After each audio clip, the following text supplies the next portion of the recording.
EVMs. The state police yesterday stated that handling issues related to drugs is complex and should be left to trained professionals to handle it effectively. East Kasiel Superintendent of Police Rituraj Ravi said that the police welcome support from the people at large. However, it does not encourage anybody or any group to take law into their own hands. This comes in the wake of the pressure groups conducting raids and nabbing drug addicts in the city.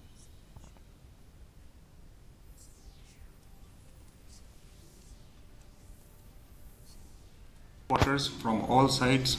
We welcome support from people at large, people, non-government agencies.